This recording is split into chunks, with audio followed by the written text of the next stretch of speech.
চাওয়াটা যদি সত্যি হয় তাহলে একদিন না একদিন ঠিক পাবেই, শুধু সময়ের অপেক্ষা। অনেক দিনের ইচ্ছে ছিল বাড়িতে একটা অ্যাকোরিয়াম আনবো। অবশেষে সেই স্বপ্নটাও পূর্ণ হলো।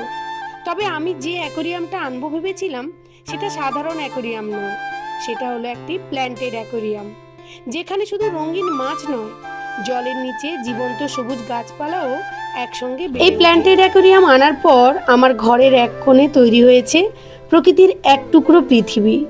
সারা দিনের ব্যস্ততার পর কয়েক মিনিট এই অ্যাকোরিয়ামের সামনে বসে মাছেদের শান্তভাবে সাঁতার কাটতে আর সবুজ গাছেদের দোল খেতে দেখলে মনটা অদ্ভুত শান্তিতে ভরে যায়।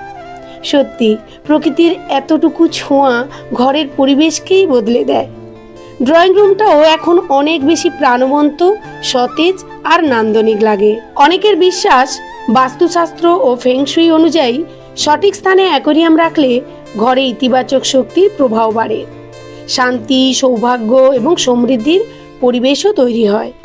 বিশেষ করে উত্তর দিক, পূর্ব দিক বা উত্তর পূর্ব দিকে অ্যাকোরিয়াম রাখলে অনেক শুভ বলে মনে করা হয়। তবে এসব বিশ্বাসের পাশাপাশি সবচেয়ে গুরুত্বপূর্ণ বিষয় হলো অ্যাকোরিয়ামের মাছ ও গাছের সঠিক যত্ন নেওয়া। আর আমার বাড়িতে যখন আমি অ্যাকোরিয়ামটাকে আনি, আমার ছেলে মেয়ে কি ভীষণ যে খুশি হয়েছিল। আমি তো খুশি, সঙ্গে ওদেরও এতটা খুশি দেখতে পাবো আমি ভাবতেও পারিনি। এই ছোট্ট ছোট্ট কালারিং মাছগুলোকে দেখলে মনটা সত্যি এক অদ্ভুত আনন্দে ভরে ওঠে। যতই তুমি ক্লান্ত থাকো, যতই চিন্তাগ্রস্ত থাকো না কেন, এদেরকে দেখলে মনটা এক অদ্ভুত আনন্দে ভরে ওঠে। আমাদের এই ছোট্ট জলজ পৃথিবী শুধু ঘর সাজানোর জন্য নয়, প্রতিদিন মনকে ভালো রাখার ও এক সুন্দর সঙ্গী হয়ে ওঠার জন্য এটা খুবই দরকার। তো আমাদের বাড়ির এই নতুন অতিথিকে তোমাদের কেমন লাগলো অবশ্যই কমেন্ট করে জানিও। অনেকেই আমাকে জিজ্ঞেস করেছিলে, দিদি তুমি এটা কোথা থেকে নিয়েছো? আমি কিন্তু অনলাইন থেকে এটা নিইনি। জানি না এটা অনলাইনে পাওয়া যায় কি না, তবে মেটেরিয়ালসগুলো হয়তো পেতে পারো। তবে এর কিছু সিস্টেম আছে।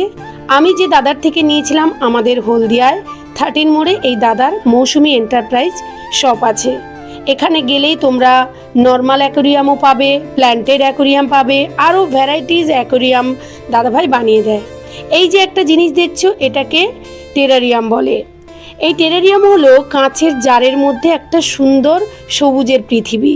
বর্তমানে নিজেদের ড্রয়িং রুমটাকে সাজানোর জন্য অ্যাকোরিয়ামের পাশাপাশি টেরারিয়ামকে রাখার প্রবণতাও বাড়ছে মানুষের। টেরারিয়াম হলো কাঁচের জার, বোতল বা স্বচ্ছ পাত্রের ভিতরে তৈরি ছোট্ট বাগান। এতে ছোট্ট গাছ, মাটি, পাথর, শ্যাওলা ইত্যাদি দিয়ে একটি ক্ষুদ্র প্রাকৃতিক পরিবেশ তৈরি করা হয়। এটি ঘর সাজানোর জন্য খুবই জনপ্রিয়। আর এই দাদা এত সুন্দরভাবে যত্ন করে বানিয়ে দেয়, আর কিভাবে কেয়ার নিতে হবে সেটাও শিখিয়ে দেয়। কিভাবে কি খাবার দিতে হবে, কখন কোন টাইমে কি জিনিসটা দিতে হবে, সবই দাদা বলে দেয়।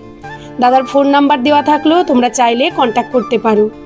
খুব সুন্দর, ছোট্ট করে, বড় বানানোর কোনো দরকার নেই, ছোট্ট করেও সুন্দরভাবে বানিয়ে দেয়। তো আমার আজকের এই ভিডিওটি কেমন লাগলো অবশ্যই কমেন্ট করে জানাবে। ভালো লাগলে শেয়ার করে পাশে থেকো। সবাই ভালো থেকো, সুস্থ থেকো। দেখা হচ্ছে নেক্সট ভিডিওতে। আজকের মতো টাটা।